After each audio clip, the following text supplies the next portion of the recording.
I could not wait to get our friend Merrill Reese on, and I'm going to tell you why.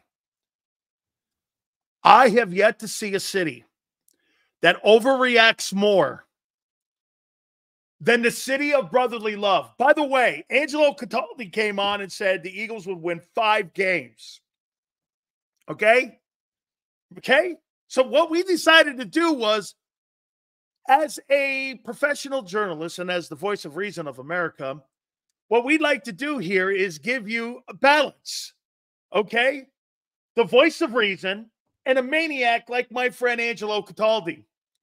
So what we have done is we brought the golden voice of the Philadelphia Eagles in with us to kind of make all of you, because, you know, as time here sometimes, I think both myself and Merrill have to be like psychiatrists to certain people. It's done. It's over. Team, we're not going nowhere. How many years have you been dealing with that, my friend Merrill Reese, where 106.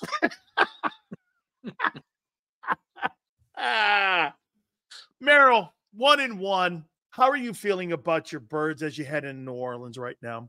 You want to know the truth? I think the month of September is strictly a probing month. We don't know. And these teams don't play regulars during the preseason. We used to have a pretty good idea because they would actually play regulars for a quarter here and a half there and get them ready for the season. And then the season will begin and we have an immediate impression of what was going on. This is different, Dan. It really is, because there is no action. Jalen Hurts on the offense took no snaps during the preseason, and there are things to be worked out. But that's why you could look at Dallas in week 1 and say, boy, are they good as they killed Cleveland. And boy, are the Lions good. And boy, are the 49ers good. And the next week, all 3 lost. And you look at teams like Baltimore. Well, you know the Ravens are good, or the Bengals, and they haven't won a game yet. So I simply say wait and see. Now, I will tell you that of all the losses that I have done, and there have been quite a few over the years, this one seemed to hurt more than any, because this was in the bag. This was Jalen Hurts lobbing a little pass over to Saquon Barkley that he could have caught. I've heard people say 99 times out of 100. I would say probably 999 times out of 1,000. And it hit him in the hands. Nobody touched him. It hit him in the palms. And the next thing you knew, he dropped it. I mean, he's a human being. It happened. The worst part was the Eagles were unable to stop the Falcons, who had just over a minute left and no timeouts. Eagles did take the 3 points. They took the field goal on 4th down, which some people debate because analytics and polls show that if they had gone for it and failed, more seconds would have gone off the clock, and that the Falcons would have had 0.7653 less of a chance. You know, all these numbers, chance of winning. To me, they had to go 70 yards and to score, and not say, just get down into field goal range and tie it. I think the Eagles did it the right way and just did not have the defense they needed to have. That's a concern. Is it enough of a concern right now on September the 19th to say, that's it? This team is going to win 5 games? No, absolutely not. I still think they're the best team in the NFC East. And I still think they have a very tough game in New Orleans and the following week in Tampa Bay. But at some point, this Eagles team is going to come through and be very, very competitive. That's what I think. But they need a lot of help right now. They're not tackling well. And to have a pass rush, you know this, to have a good pass rush, you have to be able to stop the run first and put them into 3rd and long and then tee off. And they haven't shown that yet.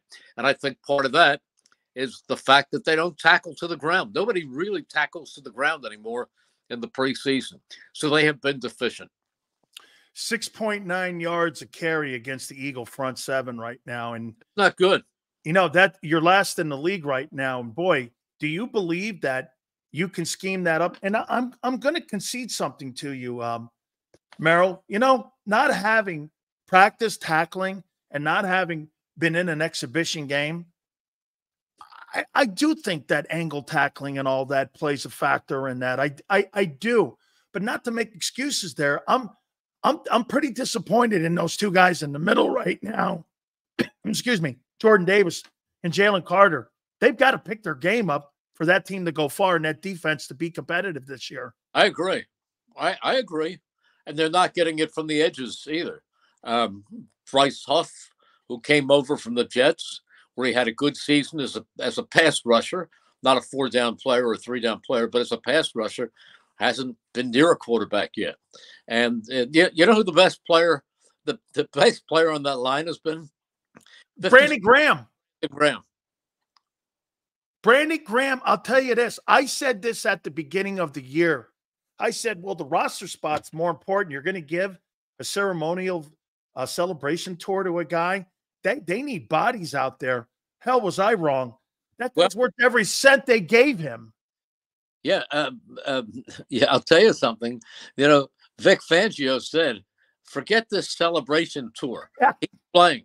He's going to be out there a lot. He's still the best defensive lineman on this team. Let me give you a silver lining in this thing here. You know, I just going over. Yeah, well, here I think there is, and I'll tell you where it is on defense. You know, if you're going to look at the player Quinyon Mitchell and go, Dan, get me in the scheme. You know, first 2 weeks probably a C, but as a player in only 8 quarters of play, he's a strong B+ for me, and I am exceptionally happy with where that player is in the early part of his career. I mean, Merrill, he looks like a football player who's going to completely continue to improve his game, and especially now I see why Vic was trying to get him in the slot. He was trying to get him in nickel. He wanted him out on the numbers. I mean, he's a really good football player, and there's your future right there in Quinyon Mitchell. One day he will be an all-pro. I really believe that, and you can see it every day. But you know something? I'll give you a silver lining. I would rather see the Eagles 1-1 and maybe struggle for a little bit right now. Yep. And find out where their problems are, than mask them with some crazy wins the way they did last year, and then all of a sudden the 10-1 lose to the 49ers and completely forget how to win, and templates were drawn of how to beat the Eagles. I'll tell you another bright spot. People said last year, boy, it looks like Jalen Hurts can't run anymore. Forget that. I think he had some knee problems or bruises, nothing serious last year, but he is Jalen Hurts once again. He's made a couple of throws that he shouldn't have made, but he's Jalen Hurts. He's a top quarterback, has the great arm, can run through people, over people, around people. He's going to have a good season. And of course, it hurts that A.J. Brown is out right now. Oh, absolutely. No question. But I am going to remind my friend here, it's Philly. You can't lose some games early in the year. You can't be 2-2. Merrill, you know how people are going to act. I am with you, because look at last year with Kansas City. They got beat by the Raiders. They were playing like a 6-win team. Yeah. But they got to November, they were playing like a 14-win team. They had 11 wins at the time, and you're like, that's how. And you know what, too? If you remember right in the offseason, Fangio said, because someone asked him, hey, how good is this defense going to be? I'll tell you in week 12. I should know by then. That's what – do you think the patience? It's patience. I asked him the same question. We were playing golf this summer, and he said, ask me in November. Right. I'm like, you know, it just seems to me that the fan base now, they see this and the loss was disappointing. I mean, how shocked were you with that last drive? No timeouts left. They go right down the field, and then they scored the TD. I mean, you know, outside of the Super Bowl, which was absolutely disappointing, that has to be one of the more disappointing calls in the Sirianni era that you had, where you had that W in the win column. That was the worst. Yeah, that was clearly the worst. But you know what? Sticking up for these fans who are ready to jump off a building after 2 games, they're the greatest fans ever. Anywhere. Absolutely. They love that. And the reason is because they are so passionate about this team. They love this team so much, Dan, that if the Eagles win on a Sunday, it could be pouring the next day, and everybody's walking out without an umbrella, smiles on their face. And if the Eagles lose, it can be 70 degrees, a gentle breeze, and everybody's miserable. This town lives and dies with their birds. I'm going to go to a new bird here. I know he dropped the pass, but boy, I'll tell you, the first two games, I thought the Barkley move, and I said to you before, I don't really think he ever lived up to the second pick in the NFL draft, Saquon Barkley. But I'll tell you, man, 46 carries in 2 games. There's 2 backs that, in my opinion, are the Pro Bowl backs on the NFC side, at least. That's the guy you're going to face this weekend in Alvin Kamara. And also it's Barkley. Has he been more than advertised to you, or is this kind of what you expected him to look like in that offense? I expected him to look like that in the offense because I'm a Penn State fan, and I watched him all through Penn State, and I know how good he is. And I knew what he was running behind in New York, an offensive line that really was never very good. And you put an offensive line in front of him, give him a block here and there, he's as good a back as there is in the National Football League. And I can tell you, now this is not the most brilliant thing that I can say, but I think it's pretty obvious to me that he's the best running back this team has had since Shady McCoy. Do you believe that Nick Sirianni gets more unwanted heat from the media and from the fans than what is deserved? Or do you think because of the type of job description that he has, it opens it up for that kind of scrutiny? Because, Merrill, he's kind of put in a really tough position because if Kellen succeeds, they're going to go like this. Well, see, it's the coordinator. It was Nick a year ago. And if they fail, he's going to get killed because he's the head coach. He's actually almost in a no-win scenario. I don't know if the organization looks at it like that, but you know how fans are going to go. Well, look, Kellen has turned Jalen Hurts around and back into a really elite quarterback. So we know last year it had to be mostly to do with Nick. Yeah, and that means that Kellen, how do you look at his position and where he is as head coach? I don't think he's getting killed by the writers. You're going to second-guess a decision here and there. I'd second-guessed a decision at the beginning of the game when they came down and with their second possession and worked hard to get down, and they had a 4th and 4. I said, you got to take the 3 points here. You got to take the points. Nick didn't. But he'll make a call here and there that I disagree with and everyone else will disagree with. But for the most part, they don't beat him up that badly. The talk shows, the talk shows. The talk shows are the talk shows. And I say that with all respect to WIP, which is a very, very entertaining station. And they do sports talk the right way. But they are doing radio talk where it's the controversy and the phone calls and the fans. It's a circus. But if you're going to coach in the National Football League, you better be ready for that. And I think Nick has thick skin, and I think that he can handle it quite well. You brought up something about, hey, it's September. Who would have ever thought that the 49ers are 1-1, the Cowboys are 1-1, the Eagles are 1-1, the Vikings are 2-0. Yeah. The Saints are 2-0. You're talking about teams like the Vikings, the Saints, and the Bucks are all 2-0. It's completely flipped upside down to where Detroit's even 1-1.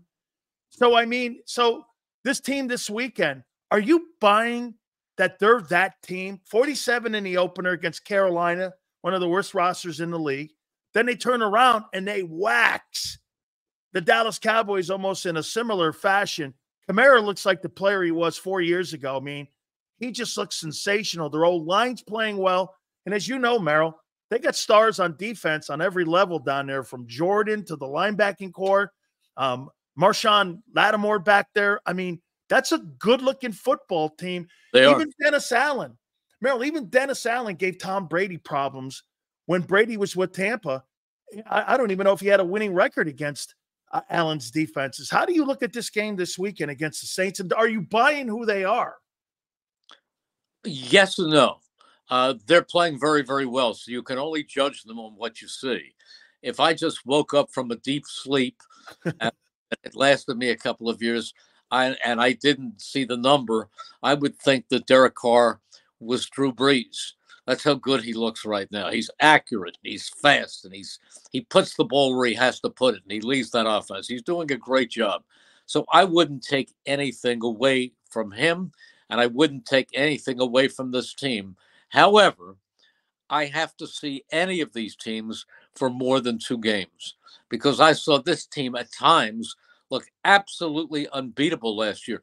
You know what, Dan, when I watched the games last year, I said that the 2 games that are going to tell you all about the Eagles are the Monday night game in Kansas City and the following week at home against a playoff team in Buffalo. I mean, it was in Philadelphia, but it was Right. Bills. And I said, those games will tell you something. So the Eagles go 10-1, and you're a little bit worried about certain aspects of it. And they spot the Chiefs 10 points in Kansas City. And then Jalen outplays Mahomes in the second half, and they beat the Chiefs in the rain. And the following week, they come from behind, and Jalen sachets into the end zone in overtime and beats the Bills. So those are wins 9 and 10. I looked at that team and I said, this is a good football team. They're beating good football teams. They know how to win. And then they lost 5 of the next 6. They were a mess. So, yeah, to go overboard after 2 games. Yes, they're 2-0. They're wonderful right now, but let's wait and see. And the other thing is the NFL is a war of attrition. You know, I know that if the Eagles had A.J. Brown, there's no question that they would have won that game the other night because he's such a prolific target. But they didn't have A.J. Brown. And we don't know here in mid-September who's going to be healthy down the stretch. That's a big deal. I mean, the 49ers don't have McCaffrey right now. I mean, isn't and he Debo and Debo and Debo Samuel too? How long is he out for? Yeah, right. He's out for I think like 3 weeks. They're saying. See, these are big injuries. These are big injuries. You don't know. I mean, the teams that win stay healthy for the most part, or they're so deep that somebody comes in and replaces one of these stars in a big way. But right now, the Eagles are going to be. I think they're going to be without A.J. Brown probably to the bye, up into the bye because they play in New Orleans Sunday and then hamstring. You can't just say, I think he's ready. Let's see. Otherwise, you'll end up missing another month or 2. So they're treating it very, very carefully. But that's a big loss right now. Oh, yeah. But to go crazy with conclusions after 2 games, positive or negative, in my opinion, is a big mistake. So you think he's out for Tampa too? I'm just guessing. I'm not holding your feet to the fire here, but knowing how the organization usually acts here, and he did not participate in practice today. I'm assuming because it's Thursday, that's not a good sign, like you said. That why not hold him out? Why not hold him out through the bye and then come out of the bye with him healthy? The doctors say, you know what, he's back 100%. He's ready to go. They'll play him. But I think with the bye coming up, they're going to be extra careful. Rip Van Merrill Reese. That's what we got here. Hey, when you look at the Superdome, I'm trying to figure some of the toughest places to play in the NFL. Lincoln Financial, Denver, Arrowhead. Minneapolis is pretty loud. That place gets loud. Now, the old Hubert Humphrey Dome was kind of a dump, but that thing was loud. How about Seattle? What's that? Seattle. Seattle is an absolute nightmare. That old King Dome was absolutely crazy. Is this the toughest place in one of the top 3 places that you think tough environment? Because I've played a Sugar Bowl in there and I've played the Saints in there. I'll tell you, Merrill, that place, that roof lifts off sometimes and you can feel it shaking in there. Yeah, I'm not a fan of that place. It's a little bit. Okay, so wait a minute there. Washington, D.C. or the Superdome when it comes to the press box for you, which is more of a dump? Washington. You know what's worse? There's one worse. There's one worse than Washington, Dan. What? Miami, Hard Rock. No way. They changed the configuration, and we sit in a corner where a third of the field is blocked out. How do you see the game? Monitors? Television. Real time. Bro, you could stay home and do it. We did. Last year in the preseason, we stayed home and did the Dolphins game. So, Merrill, what makes it tough in the Superdome? I'll give you another bad one. SoFi Stadium in Los Angeles, I call it So Far Stadium. We're in the back of the end zone. I've been there. Stand up. There's glass halfway up. It's awful. Awful. So Far Stadium. I hate it. Why is the Superdome so tough of a place for you? What makes it unkind to Merrill? You should put a list together one day and put out there your best and worst places you love calling the game. Best. Well, there's some really good ones. I love MetLife where the Giants and Jets play. I mean, you're on the 50-yard line. You're at the perfect height, and the scoreboards are on the ground behind the. You don't even have to look around. How about Lambeau? Love Lambeau because Lambeau's and the seats are fine and the scoreboards are fine and the fans are great. Love Lambeau. Oh, love Lambeau. Look, New England's a great place to call a game. They have that overhang Gillette. You're in a great position to call a game. Soldier Field is a pretty good view too. There's some very, very good stadiums. I mean, Baltimore got worse because they moved us to a corner of the end zone. Pittsburgh's a corner of the end zone. Arizona is kind of a corner of the end zone. The newer the stadium, the worse they're going to be because they want those seats for super boxes. But So Far Stadium is not a very, very good place. But why? You asked me again. Why is the Superdome not a good place? The reason is because we used to have a great box there, great press box right there at that mid-level. Now we are way up. Oh, 5 feet. They went up a deck? Oh, no. We went up to the roof. We're looking at bugs on the field. We're looking at thumbtacks. Holy cow, that is so high up there. Oh, they used to have it right there in the middle. See, you go up there and your nose starts to bleed over your spotting board. Finally, Merrill Reese, I had a birdie tell me that you were at a luncheon. I think it was either yesterday or the day before, and they were honoring you at a luncheon. Was this for the Hall of Fame stuff that you were recently inducted for? Can you tell us what happened? It was WIP honoring me for the Hall of Fame. Yeah, they were just so wonderful. They really were.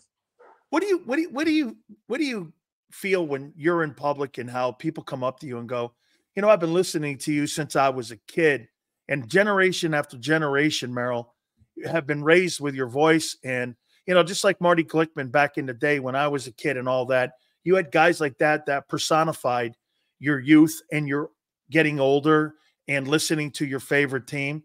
Does that ever resonate with you that it's been 4 or 5 generations of Philadelphia Eagle fans and Philadelphia sports fans that when they see you and they hear you, that they've grown up with you? I know you respect that, but I wonder how you feel about that personally, because I've not ever heard you say anything about that. I feel so fortunate. I love these fans. I really love these fans and the fact that they have responded to what I have done. And I think they're the best. And when they come up to me, I'm more than happy to write my name or take a picture. That's the least thing I can do. But the fact that I hear from people who tell me they remember sitting with their dad who is long departed and listening to me. I mean, the fact that this is my 48th year sounds like a long time. It doesn't feel like a long time, man. I can remember the first games I did when I moved into the booth with 2 games to go in 1977, and Ron Jaworski ran a naked boot to beat the Giants, and Wilbur Montgomery scored the first touchdown of his career. And I can remember a lot of the games, but it doesn't seem like it's that long ago. And I think I've become a much better broadcaster than I was at the beginning. I've become a broadcaster who is not afraid to speak my mind. Now, I'm not somebody who rips players or calls for coaches to be fired. I don't do that type of stuff, but I am honest about what I'm seeing on the field. And the fans know that. When they're bad, I will tell you that they're bad. And everyone laughed at me a couple of weeks ago in the last preseason game. There were 300. I heard you going off on the Minnesota game. Yeah, and I said, I had to read the disclaimer. Any broadcaster written without any rebroadcast without the written permission of what is he broadcasting in the NFL? And I said, wait a minute, if you want to rebroadcast this, you need psychiatric help. I honestly, Merrill, who was the broadcaster before you, and how long did he? Because has this been a traditional thing in Philadelphia where the Eagle voice was there for a generation as well? I mean, how many broadcasters, play-by-play guys have been in the last 60 years? I mean, obviously, probably you have been the most, but was there somebody before you that had that length of time that called Eagle games? No, I think the longest length of time was about 10 or 12 years. Wow. So you've Charlie, been the longest. I replaced Charlie Swift in the play-by-play seat in 1977 with 2 games to go in the season. And but over the years, in the last 60 years, there's been 2 voices for Eagle fans. Over 60. Well, yeah. Well, Charlie did 14. I think Bill Campbell, who was a wonderful broadcaster, did them when I was growing up. But he probably did them for 10 years. But he also did the Phillies, and he did the Warriors, pictures, and did all of that. But the Eagles have been my sole focus for all these years. Did Harry Callis ever do Eagle games? No. Never did. Okay. Well, the answer to that is yes, because he did them if they came up on his schedule doing Westwood 1. Okay.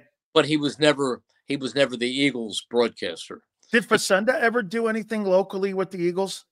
Never did play-by-play. Oh, Facenda was a newscaster. Yep. He was a news anchor for every night on Channel. He wasn't a sportscaster. He was a newscaster. The newscaster. He was a news anchor.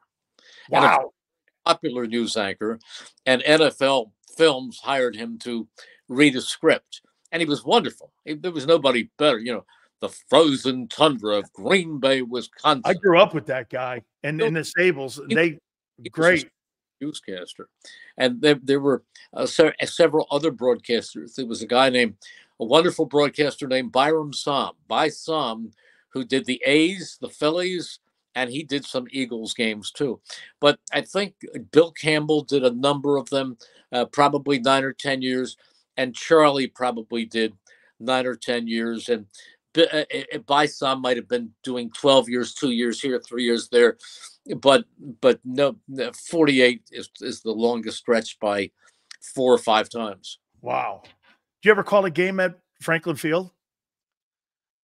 Yes, I did. But they were pen games. Okay. Did you ever call a Giants game at the Yale Bowl? Yes. No. I never did a Giants game at the Yale Bowl, but I did pen games at the Yale Bowl. I did University of Pennsylvania football for 2 seasons. And please tell me Beck Nerick was in the booth with you. No. I'm not that old. But Chuck's career ended in 1961, but I did know Chuck very, very well. But I went throughout the whole Ivy League with Penn, and then I did a lot of Big 5 basketball, so I traveled around the country, and one year I did Penn, St. Joe's, and Temple. No, Penn, St. Joe's, and LaSalle. I did all their road games and some of their home games. So in the off season, I would be jumping on from one plane to the other. So I did a lot of college basketball. I never did. Did you ever do Big East? No, I did Big East if they were playing one of the other teams. Okay. You know what? When I was in college, Dan, you're not going to believe this. And I went to Temple University and majored in communications. By my second year as a sophomore, I was named sports director of the student station. So they put a broadcast line at the Palestra. And I said, enough of this, just going down there to do Temple games. We have a broadcast line. So I went down there and we did every college basketball game played at the Palestra. So in other words, I did a doubleheader on Wednesday night. I did a Penn game on Friday night. I did a doubleheader on Saturday night. So those were the big five teams: Penn, St. Joe's, LaSalle, Villanova, and Temple. And one Saturday, I found out that there was a high school, the public league had their playoffs. So I went down there on a Saturday afternoon and I did a high school triple header, ran out, had some pizza, and came back and did a college doubleheader that night. That was 5 games. So I literally did hundreds of basketball games. St. Joe games? Ever do any of those? Yeah, I did all the big 5 teams. All of the big 5 teams. I mean, when you had the Holy War between St. Joe's and Villanova, these were great games. I love these games. I still love these games. I've had the coach. His name escapes me. And he always came on. The tiny guy that coached St. Joe's for all them years. Oh, Martelli. Oh, he used to come on all the time.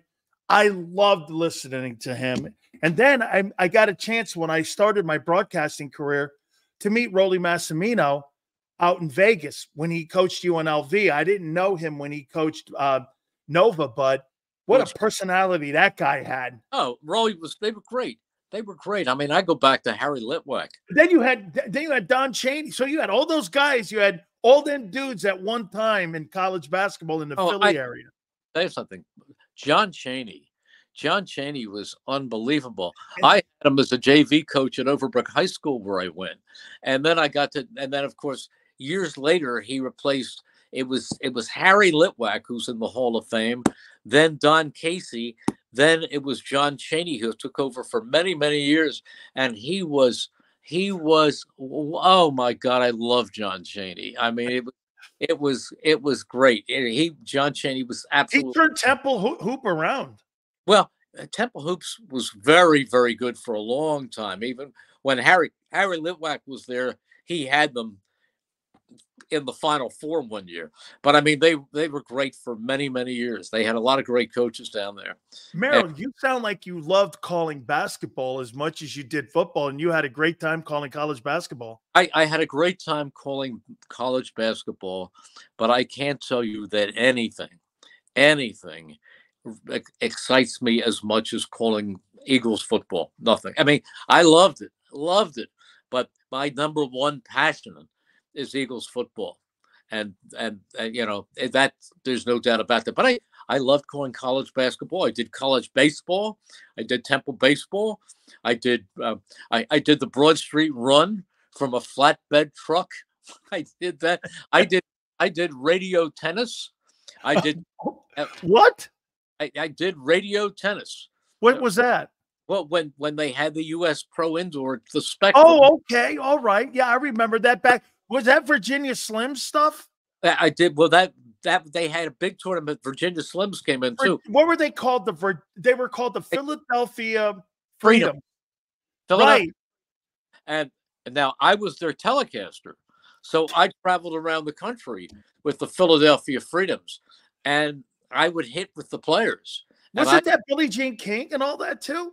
Billie Jean and I were great friends. We went all over the country together with the Philadelphia Freedoms. I did their television, and I loved it. I was a tennis player. I was a very competitive tennis player, not world class, not in the class of those guys, but I was a college level tennis player. Well, that Virginia Slims and that. Well, the Virginia Slims was different. That was the ladies' tour at that time. That was huge, though, to get women's tennis up and running. It did. That had a lot to do with like where they are today because Billie Jean started that. Billie Jean King is the single most important person in the history of women's sports. Wow. Yes, she was the one who took them through the dark ages and gave them close to equality. Billie Jean King meant more to women's sports than any person who ever lived. She was She was a great person, and we used to have debates all the time. We're in San Francisco. Okay, you'll appreciate this. We're in San Francisco to play the San Francisco Rackets or whatever they were. And we're sitting in the coffee shop in the morning. And Billy believed that women were held back because people did not give them the positive attitude as little girls that they deserved. And she said to me that if women were treated the right way, the same way that men were treated, they could compete on an equal plane with men. And I said, Billy, that's not right. I said, there's a certain physical difference. And at that moment, her brother walked into the coffee shop, and her brother was Randy Moffat, who was the pitcher for the San Francisco Giants. And he was 6'5", and he could touch the walls with either hand. I said, example A. But Billie Jean she is. I don't want to make her. Then she turns around and plays Bobby Riggs and beats him. And this was after that. After that. We're walking through an airport, and we can't get through an airport because people, this is the year after the Bobby Riggs match, and people are running over to Billie Jean for autographs. She said, I can't walk anywhere. And I said, Billy, you'd have a better chance getting through an airport if you weren't carrying 5 rackets. Merrill, thank you. This had more fun, Dan. Oh my God, what a great life! What a great. People always say, you've met so many people in your life, and I'm like, Merrill, isn't it great just to live your life and things people.